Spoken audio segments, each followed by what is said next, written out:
पिछली वीडियो में मैंने ये बताया था कि अगर कोई आपके पास आए या मैं आपके पास आऊँ, अगर मैं आपके पास आऊँ और ये पूछूं कि आर्क साइन एक्स क्या होगा, तो ये कुछ इस तरीके से लिखा जाएगा और हमें नहीं पता ये सवाल निशान क्या है, लेकिन इसका जो मतलब है वो मैं जो अपने तौर पर समझता हूँ कि sine of what is equal to x, यानी कि किस एंगल का साइन जो है वो एक्स के बराबर होगा। और ये आर्क साइन को मैं इस तरीके से लिख सकता हूँ, sine inverse x is equal to question mark, और ये दोनों इक्विवेलेंट स्टेटमेंट है। और आप याद रखिए कि ये साइन इनवर्स का मतलब 1 ओवर साइन एक्स नहीं समझिएगा, ये पावर नहीं है, बल्कि ये इनवर्स फंक्शन को जाहिर कर रहा है साइन के।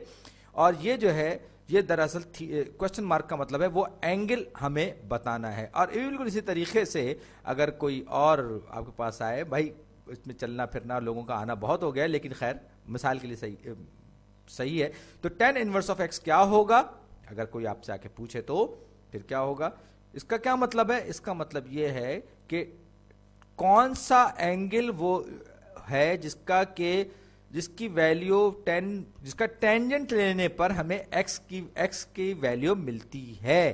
तो चलना फिरना बंद करते हैं और अब हम टेंजेंट पर थोड़ी बात करते हैं। तो आर्क tan -1, अगर मुझसे कहा जाए कि ये आर्क tan -1 क्या है, तो ये tan इनवर्स -1, ये दोनों के दोनों इक्विवेलेंट सवाल हैं, यानी कि ये स्टेटमेंट्स जो हैं ये बिल्कुल एक दूसरे के बराबर हैं, इनमें कोई फर्क नहीं है, सिर्फ लिखने का फर्क है। तो अब एक बार फिर टेंजेंट थीटा क्या होता है मैं आपको याद दहानी के लिए कर रहा हूं। तो ये नॉन इनवर्स फंक्शन है, ये स्ट्रेट फंक्शन है, तो ये होता है sine theta over cosine theta. और अगर हम यूनिट सर्किल की बात करें तो यूनिट सर्किल में ये हमारा वाई एक्सिस होता है, वाई वैल्यू होती है वाई एक्सिस पे, और ये यूनिट सर्किल की एक्स वैल्यू होती है कोसाइन थीटा।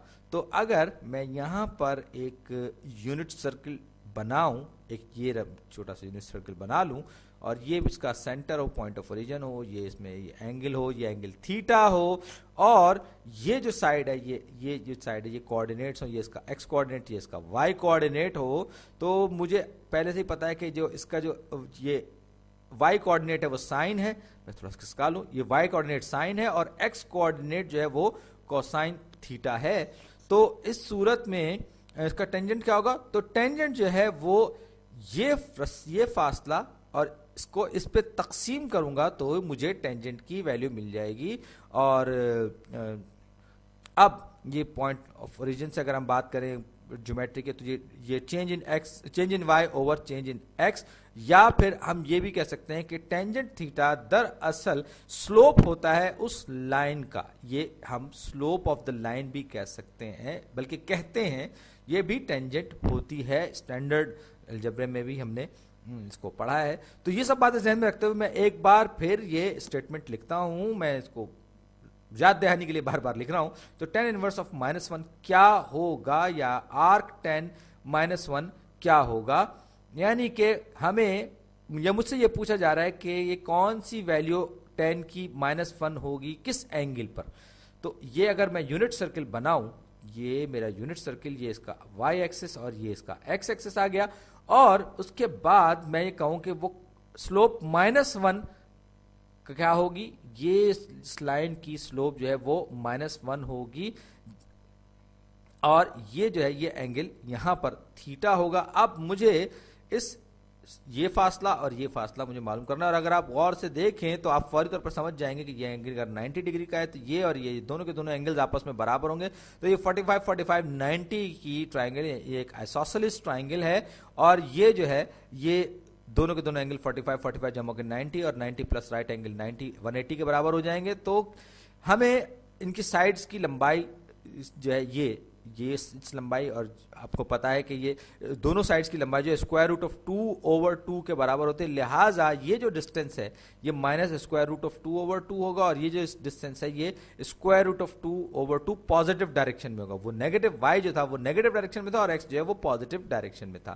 तो ये जो है ये माइनस स्क्वायर रूट ऑफ 2/2 और ये स्क्वायर रूट ऑफ 2/2 के बराबर आ गया। अब जो अहम बात है वो ये है कि 45 90 की जो ट्राइंगल है, ये अगर आप इसको बतौर ट्राइंगल देख रहे हैं, एक ट्राइंगल के ऐसे से देख रहे हैं, तब तो ये कुछ इस तरीके से ये थीटा जो है ये 45 का हो जाएगा। लेकिन जो बात सबसे अहम है वो ये है कि हम यहाँ पर सर्किल की बात कर रहे हैं, हम -45 यानी कि हम एक काउंटर क्लॉकवाइज एंगल में हम रोटेट हुए हैं, हम घूमे हैं। तो लिहाजा अगर मैं बात करूं डिग्री में तो मैं ये कहूंगा कि tangent of inverse tangent of -45 किसके बराबर होता है? -1 के बराबर होता है। क्यों? इसलिए कि y ओवर x, y है स्क्वायर रूट ऑफ -√2/2 और x जो है √2/2 है, तो दोनों एक दूसरे से डिवाइड होंगे, सिर्फ -1 बचेगा। तो arc10 -1 मेरे पास किसके बराबर होगा? -45 डिग्रीज के बराबर होगा। और अगर मैं डिग्रीज में जवाब नहीं चाहता, उसको रेडियंस में तब्दील करना चाहता हूं, तो मैं क्या करूंगा? वही standard practice, pi radiance divided by 180 degrees degrees cancel out हो जाएंगे और 45 ओवर 180 ये हो जाएगा 4, यानी कि माइनस इज इक्वल टू, क्योंकि माइनस साइन मौजूद है, -π/4 रेडियंस के बराबर ये arc10 -1 मेरे पास आएगा। यानी कि -π/4 रेडियन का जो एंगल है उस पर ये वैल्यू जो है ये -1 के बराबर होगी, ये -π/4। अब आप कहते हैं ठीक है, ये बात तो सही है, लेकिन वही मसला जो हमने पिछली वीडियो में भी देखा था कि ये यहां पर इसकी स्लोप है, स्लोप -1 है। अब आप जब पूरा सर्किल काटेंगे के बाद फिर वही स्लोप आ जाएगी, दूसरा सर्किल काटेंगे तो ये +2π -π/4 +2π के लिए, -π/4 +4π के लिए। कहने का मतलब कि हर 2π के बाद ये फंक्शन अपनी वैल्यू रिपीट करेगा, सेम वैल्यू होगा, बल्कि यहां पर इस पॉइंट पर भी इसकी वैल्यू जो है स्लोप की -1 हमें मिलेगी, टेंजेंट होता है क्योंकि। तो अब एक बार फिर मुझे अपने फंक्शन को मुझे रिस्ट्रिक्ट करना पड़ेगा, क्योंकि मैं ये नहीं चाहता कि फंक्शन जो है 1 to many मैपिंग करे, यानी कि एक वैल्यू जो है कई रेंज की एक वैल्यू, डोमेन की एक वैल्यू रेंज की कई वैल्यूज पर मैप करिए, -π/4 हो या माइनस, इसको बल्कि मैं सही करके लिख दूं, ये 2π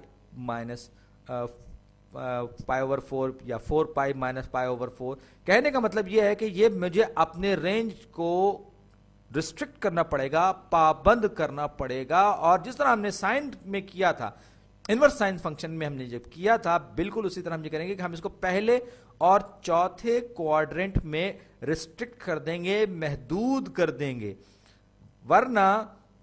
और हां, साथ ही साथ हम ये π/2 और -π/2 इन दोनों को भी हम एक्सक्लूड कर देंगे, बाहर निकाल देंगे। वजह है कि यहां पर स्लोप बिल्कुल इन्फिनिटी हो जाती है, क्योंकि कॉस हमारे पास बिल्कुल 0 हो जाता है और साइन की वैल्यू मैक्सिमम हो जाती है, और 0 किसी भी चीज को हम 0 पे डिवाइड करते हैं तो वो इन्फिनिटी हो जाती है। लिहाजा हमको π/2 और -π/2 को इस रेंज से एक्सक्लूड करना पड़ेगा, हम इक्वल टू नहीं जा सकते π/2 या -π/2 के। तो टेंजेंट थीटा अगर हमारे पास x के बराबर हो तो ये x जो है ये रेंज है इस सूरत में, और ये स्लोप भी है।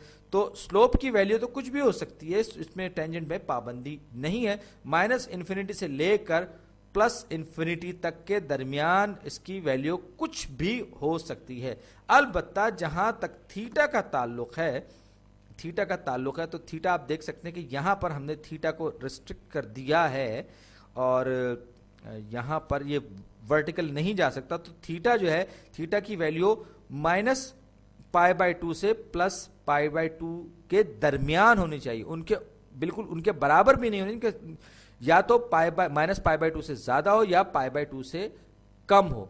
मेरा ख्याल ये कि मैं इनवर्स फंक्शन की मैपिंग करूं तो ज्यादा सहूलत रहेगी, इसको ये मैं नहीं चाहता 1 to many मैपिंग, इसको मैंने हटा दिया। तो पाई की वैल्यू के लिए मुझे जो शर्त है वो ये कि -π/2 से ज्यादा हो और π/2 से कम हो। याद रखिए यहां पर इक्वल टू का ऑप्शन मैंने बिल्कुल निकाल दिया, क्योंकि ये पॉइंट और ये पॉइंट, ये दोनों पॉइंट -π/2 और π/2, इन दोनों के दोनों पॉइंट्स को मैंने निकाल दिया है, क्योंकि स्लोप जो है इस सूरत में अनडिफाइंड हो जाता है। टेंजेंट इनवर्स ऑफ -1 इस केस में मेरे पास इस, और मैंने इस पॉइंट को भी बाहर निकाल दिया, तो ये पहले और चौथे क्वाड्रेंट में मैंने इसको टेंजेंट इनवर्स की वैल्यू को जो एंगल है उसको मैंने महदूद कर दिया। और अब आप चाहें तो ये वैल्यू निकाल सकते हैं इस मेरे ट्रस्टी टेक्सास इंस्ट्रूमेंट के TI-85 कैलकुलेटर के जरिए। तो ये देखिए आप, टेंजेंट इनवर्स ऑफ -1 यानी कि arc10 -7853981 कुछ भी है, और pi over minus pi over 4 किसके बराबर, ये एग्जैक्ट देख लीजिए बिल्कुल वही कीमत आई है और हमने ये सब कुछ बगैर किसी कैलकुलेटर के मालूम कर लिया। बहरहाल उम्मीद है आपको ये सब पसंद आया होगा।